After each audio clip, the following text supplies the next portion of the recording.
ఈరోజు బ్రీఫింగ్లో మిడిల్ ఈస్ట్లో మిలిటరీ ఉద్రిక్తతలు, వెనిజుయలాకు భారత్ చేపట్టిన అంతర్జాతీయ సహాయక చర్యలు, అలాగే ఫీఫా వరల్డ్ కప్ నాకౌట్ మ్యాచ్ల గురించి తెలుసుకుందాం.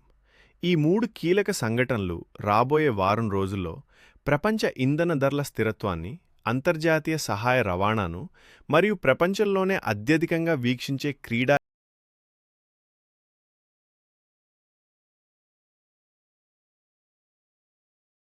ఈవెంట్ దిశను నిర్దేశించబోతున్నాయి.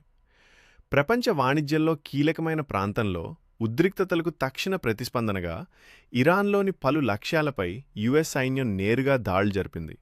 పరిస్థితి మరింత తీవ్రమైతే మిలిటరీ పరంగా పూర్తి చర్యలు చేపట్టడానికి యుఎస్ సిద్ధంగా ఉందని అధ్యక్షుడు డొనాల్డ్ ట్రంప్ ధృవీకరించారు. సౌదీ అరేబియా ప్రకటన తర్వాత బ్రెంట్ క్రూడ్ ధర బ్యారెల్కు $72.60 వద్ద స్థిరపడింది. ఈ యుద్ధం వల్ల గ్లోబల్ ట్రాన్స్పోర్ట్ మరియు ఇంధన ధరల్లో ఒక్కసారిగా ఒడిదుడుకులు మొదలయ్యాయి. ఇంతకు ముందున్న ప్రశాంతత స్థానంలో మిలిటరీ దాడులు జరగడంతో ఇన్వెస్టర్లు మరియు లాజిస్టిక్స్ కంపెనీలు తమ అంచనాలను మార్చుకోవాల్సి వస్తోంది. ఒకవైపు మిడిల్ ఈస్ట్లో యుద్ధం జరుగుతుంటే మరోవైపు వెనిజుయలాలో సంభవించిన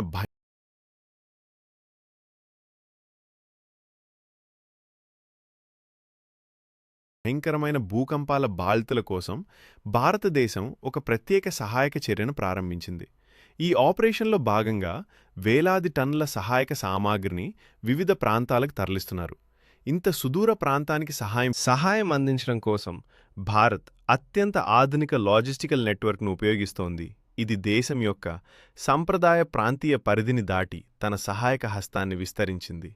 ఈ ఆపరేషన్ భారత్ యొక్క సుదూర విపత్తు సహాయక సామర్థ్యాన్ని నిరూపిస్తూ పశ్చిమ అర్ధగోళంలో ఒక బలమైన లాజిస్టికల్ ముద్రను వేసింది.